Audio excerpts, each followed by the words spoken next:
The first thing anyone noticed was the silence. Not peace, silence.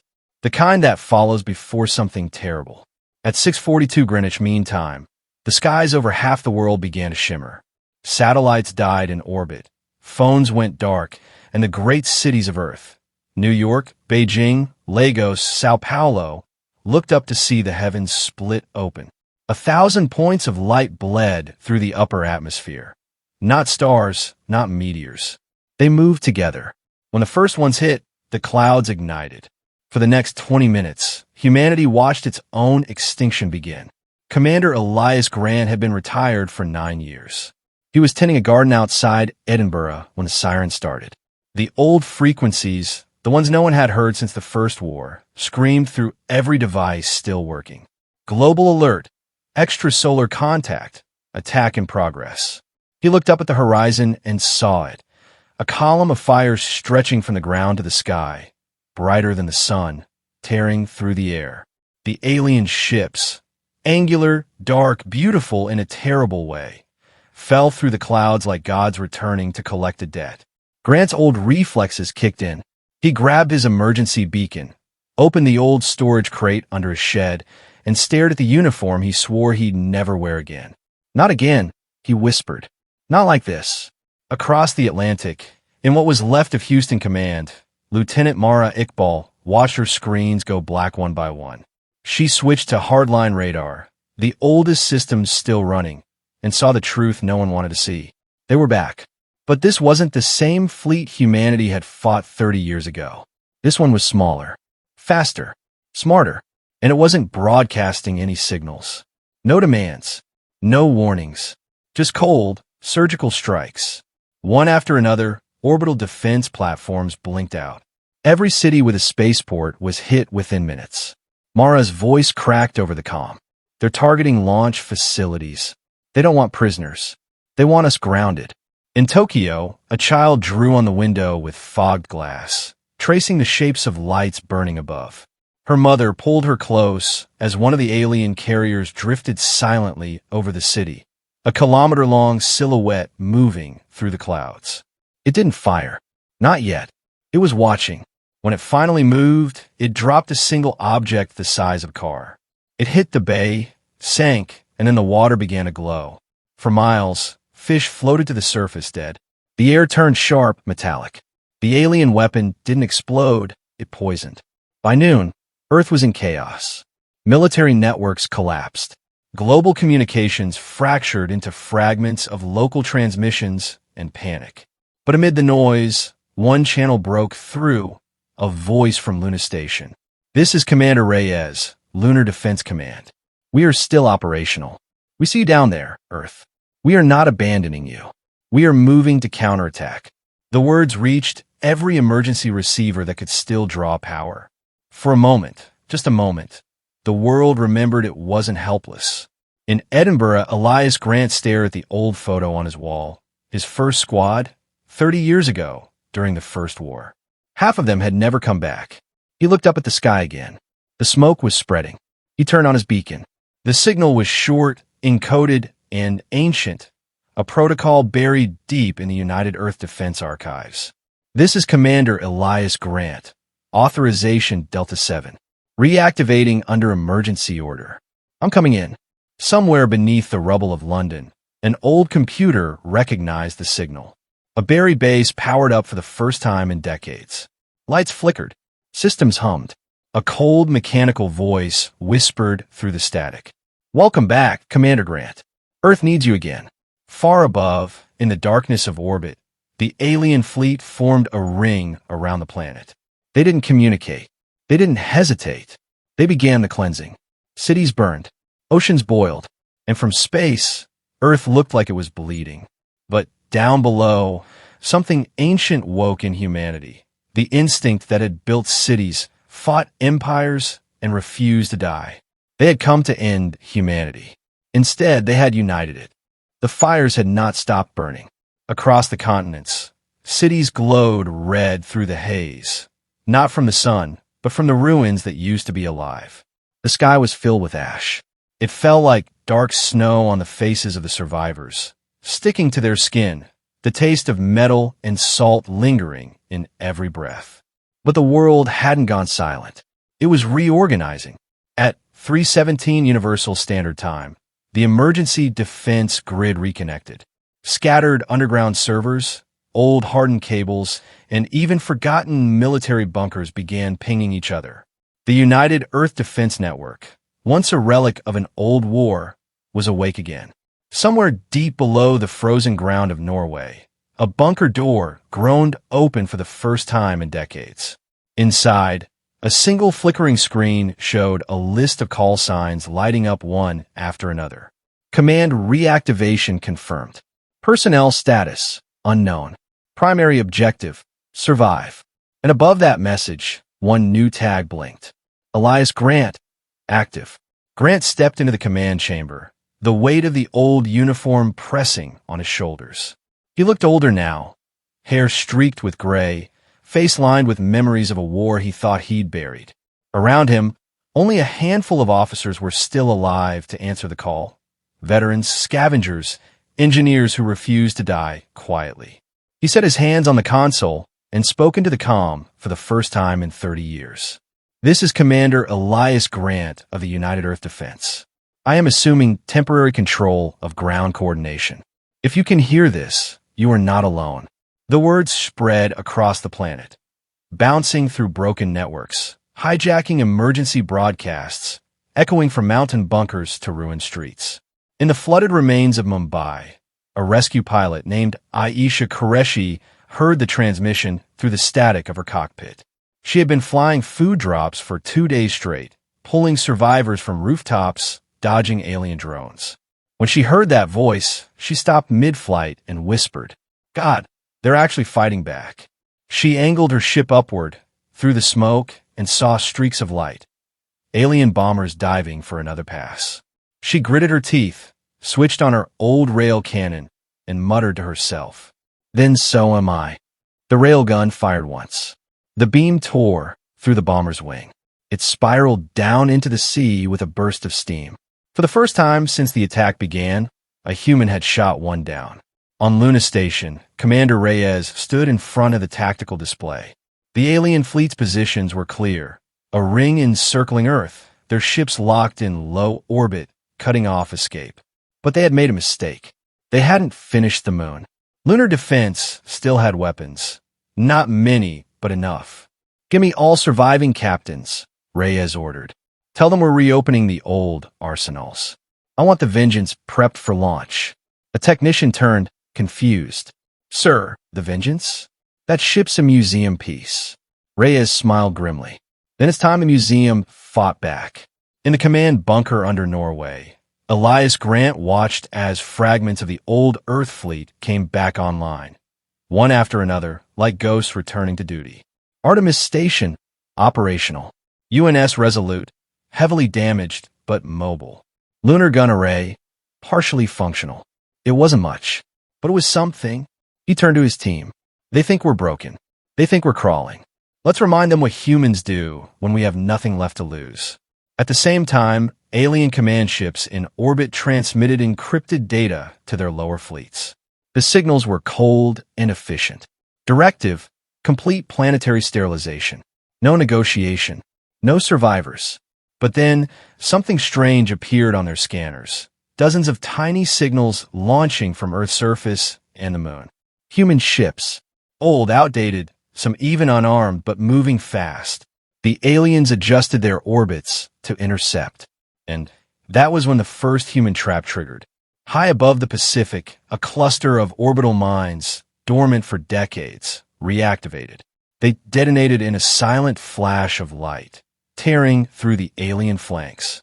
Within seconds, the invaders' clean formation fractured. On Luna Station, Reyes saw the explosion and whispered, "That's your move, Earth. Your turn." Down below, in a shelter outside London, civilians huddled around a broken radio. The voice of Commander Grant crackled through the noise again. "People of Earth, this is not the end. You will hear explosions. You will see the sky burn again. But know this, those are our guns. Humanity is still fighting." The world erupted in motion. Every survivor with a weapon, every pilot with a ship, Every engineer with a spark left in them joined the fight. In the ruins of Paris, civilians turned power plants into rail batteries.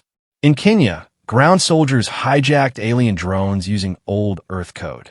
On Luna, the Vengeance rose from its dock, engines glowing like a sunrise against the void.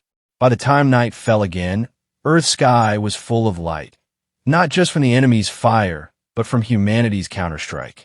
The aliens had returned to finish the war. But humanity didn't wait to be finished. They were already rising from the ashes.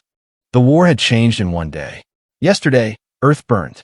Today, humanity was fighting among the stars again. In orbit, the alien ring around Earth had fractured. What had once looked like a noose now looked like broken glass. Drifting debris, burning hulls, silent explosions that bloomed and vanished like flowers of light. From Luna's station, Commander Reyes watched the battle through reinforced glass. Below him, the Earth glowed faintly through the smoke. Above him, the fleet was forming, slow, battered but alive. "Transmit to all ships," he said quietly. "Operation Black Silence is approved. We're taking the fight to them." A communications officer hesitated. "Sir, if we push past orbit, we'll lose ground control. The aliens still have superiority out there." Reyes didn't blink. "Then we even the odds. We find where they're coming from, and we make sure they never come back." On Earth, Commander Elias Grant's bunker buzzed with incoming transmissions. Ships reporting readiness. Colonies requesting orders. Satellite fragments relaying half-broken data. For the first time since the invasion began, humanity had initiative. Grant leaned over the tactical table, eyes locked on the orbital map. The alien fleet wasn't just striking from orbit. They were appearing out of nowhere, folding into existence near Earth without warning. That meant one thing. "They've got a gate," he muttered. "They're staging through a jump relay close to the solar system." He turned to his staff. "We find that gate, we cut the cord. Every alien in the system dies here with us." The ship Vengeance, the old war relic resurrected on the moon, led the first wave. Its armor was patched, its engines groaned, but its heart still burned bright. Inside, pilots, engineers, and soldiers who had once thought they'd never see space again sat at their stations in silence. As the fleet broke orbit, Earth's gravity fell away, and the stars opened up before them. Captain Lira Voss, commanding officer of Vengeance, opened her broadcast. "All ships, this is Voss. Stay dark. No transmissions unless ordered. The enemy owns the light. We'll take the dark." The fleet coasted in silence. No thrusters, no lights, only cold shadows sliding through the void. For hours, they drifted. The only sounds were systems checks and quiet breathing. And the scanners picked up something, a distortion beyond Mars, faint but rhythmic. A gate. A massive construct half hidden behind the planet's shadow, pulsing with light like a heartbeat. And through it, alien ships were arriving, one every few seconds, steady, endless. Voss exhaled slowly. "That's it. That's their doorway." Back on Earth, Grant listened as the data came in. He knew what it meant. If that gate stayed open, Earth would drown in enemy reinforcements. There was only one choice. "Tell Voss she's cleared to engage," Grant ordered. "Use everything, even the old codes." The fleet emerged from the darkness like ghosts. No lights, no signals, just cold steel and human rage.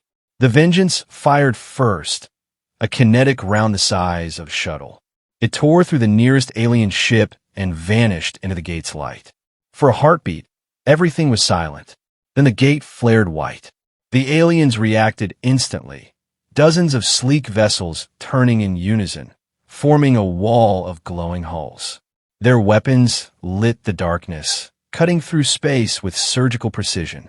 The Vengeance shuddered under impact, but it didn't stop. Its gunners returned fire, plasma bursts and rail slugs crossing the void in arcs of light. "Keep pressure on that gate," Voss shouted. "If it closes, we're trapped. If it stays open, we die slower. So either way, hit it." Hours turned to minutes, minutes to seconds. Ships were lost. Communications cut out. The silence of space was broken only by short, desperate messages, bursts of courage, fear, and defiance. Engines gone, still firing. Targeting relay offline. For Earth, for Luna. And then, amid the chaos, one transmission broke through every channel. It wasn't alien. It wasn't human military. It was a voice. Soft. Familiar. Speaking in human tones, but with something strange underneath. Stop. You don't understand. Voss froze. The voice was speaking through the alien frequencies. A frequency humans shouldn't be able to receive. This isn't an invasion, it said. It's a recall. On Luna, Reyes heard it too. He replayed the signal, slowed it down. It was a human voice, unmistakably, but layered with something else like static and memory combined. He turned to his aide. Where did that signal come from? From beyond the gate, sir. Human origin. Reyes stared at the display, the alien gate flickering like a wound in space. My God, he whispered. They're using our own people to control the gate. Back at the front, Vengeance's scanners confirmed it. Human DNA markers aboard several alien vessels. The abductees from 30 years ago. They hadn't died. They had become part of the enemy. Voss's jaw clenched. Grant, this is Voss. You were right. The ones they took, they're piloting those ships. They're hybrids now. Grant's voice came back, grim and calm. Then it's not just a war anymore. It's a rescue. The fleet pressed forward again, not out of vengeance, but out of duty. The Black Silence wasn't just an operation name anymore. It was the truth of space itself, where humanity's screams were swallowed by the void, but still found a way to echo back. And through that silence, the message spread across every ship, every survivor, every soldier still alive on Earth. We are not done yet. The gate still burned. Half of Mars' orbit was a graveyard now, wreckage spinning in silence, the light of dying ships flickering like candle flames against the void. The human fleet drifted in the aftermath.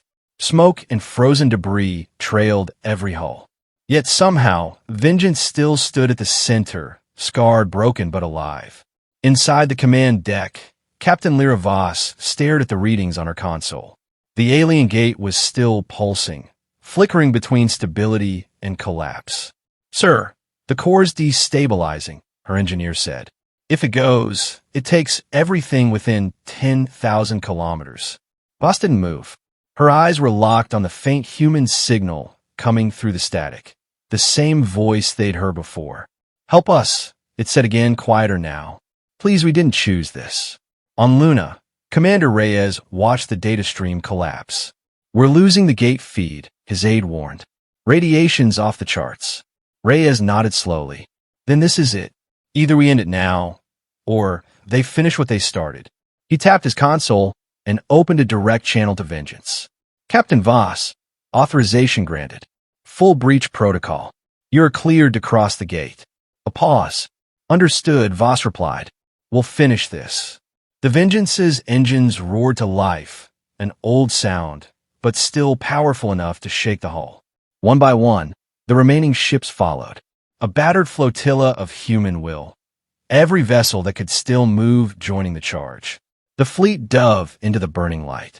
For a heartbeat, there was nothing but white. Then the other side. They emerged into an alien sky, blood-red clouds swirling above a fractured planet. Massive towers rose from the surface like bones, each pulsing with energy. This was no paradise. This was the forge, where the abducted were transformed, where the hybrid army was made. We're inside their system, Voss said quietly. God help us all. Human ships broke formation, engaging swarms of alien defenders. The sky turned to chaos, railgun streaks, plasma bursts, and burning hulls lighting the horizon. But Voss had only one target. The main tower at the planet's core, the source of the control signal, where the abducted humans were held in stasis. Helm, take us down. The Vengeance dove through the atmosphere, armor plates burning as friction tore at the hull. Every impact rattled the crew, but nobody stopped. Not now. Inside the tower, they found it, a massive crystalline chamber, rows of human figures suspended in glowing liquid, connected by alien tendrils. Some are still alive, some not. The same voice that had haunted the transmissions spoke again, now clearer, fully human. "You shouldn't have come," it said. "If you destroy this place, we all die." Voss stepped forward, staring at the figures. "Then tell me, what are you now?" "We are both," the voice said. "Human and alien. They rebuilt us to end you, but we remember who we were." Voss's jaw tightened. "Then help us. End them with us." For a long moment there was silence. Then the chamber lights flickered, and systems across the alien planet began to fail. The hybrids had turned on their masters. Above, the alien fleet faltered, their formations collapsing as their own ships turned against them. Human vessels pressed the advantage, firing everything they had left.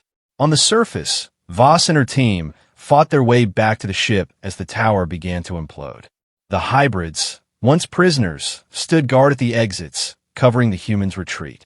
"Go," one of them said, their voice breaking through the static. "Finish it. Tell them we came back." Voss hesitated, then saluted. "You already have." When a Vengeance reached orbit, the entire planet was collapsing. Voss gave the final order. "Target the core. Fire all remaining payloads." The ship's main gun charged, shaking from the strain. The final round fired, a blinding streak of light that pierced the planet's surface. For a moment, time stopped. Then the planet shattered, a silent explosion that consumed the sky. Back home, every human who still had a radio, a bunker terminal, a cracked datapad, they all saw the same message appear across the network. Transmission. Gate closed.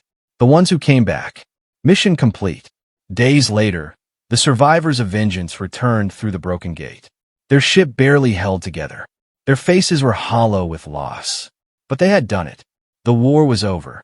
Not because humanity won easily, but because humanity refused to end quietly. Commander Reyes stood on the lunar deck as Vengeance docked. Reporters, soldiers, engineers, everyone was silent as the battered crew stepped out. Voss saluted him with what little strength she had left. "We close the gate," she said softly. "But some stay behind." Reyes nodded, eyes glinting in the low light. "Then they'll be remembered as what they were, not victims, not hybrids." He looked out toward the stars. They were human, and we don't leave our own. As the fleet rebuilt, as Earth healed, one phrase spread across every settlement, every colony, every ship that survived the war. "We are the storm. We came back from the dark, and no one takes us again."